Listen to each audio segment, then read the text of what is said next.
Ini bukan sekadar cerita tentang pesawat. Ini adalah cerita tentang mimpi besar Indonesia yang hampir mengubah sejarah dirgantara Asia.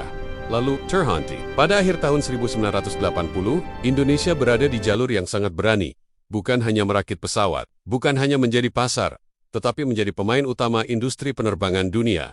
Di balik mimpi besar itu, ada satu nama legendaris, Nurtanio Pringgo Adi Surjo, dan satu visi besar, Indonesia harus mampu membangun pesawatnya sendiri. Simbol terbesar dari mimpi itu adalah N250 Nurtanio. Ini bukan turboprop biasa.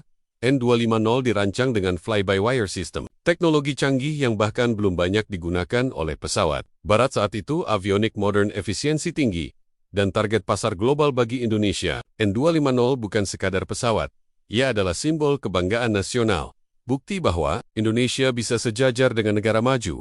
Dan yang paling penting, pesawat ini berhasil terbang. Uji terbang sukses, data teknis menjanjikan, masa depan terlihat cerah. Namun kemudian, krisis finansial Asia menghantam, ekonomi runtuh, pendanaan terhenti, tekanan politik meningkat satu persatu. Mimpi itu mulai jatuh ke tanah. Program N250 dihentikan, produksi massal tidak pernah terjadi. Sebuah pesawat canggih yang lahir terlalu cepat di dunia yang belum siap. Bertahun-tahun kemudian, harapan muncul kembali. Namanya, RATR-80 dirancang sebagai pesawat regional modern, lebih efisien, lebih ekonomis, siap menggantikan pesawat tua di Asia dan Afrika. Secara konsep, R80 sangat masuk akal. Pasar ada, kebutuhan ada, teknologi pun tersedia.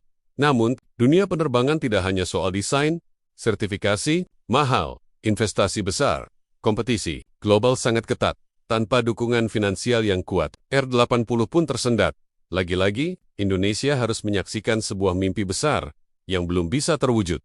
Dan bukan hanya N250 dan R80, ada banyak proyek, ide, dan konsep yang tidak pernah benar-benar lepas landas. Bukan karena Indonesia tidak mampu, bukan karena insinyurnya kurang pintar, tetapi karena industri penerbangan adalah salah satu industri paling kejam di dunia. Satu krisis ekonomi, satu keputusan politik, satu keterlambatan bisa menghapus puluhan tahun kerja keras. Namun satu hal penting tidak boleh dilupakan.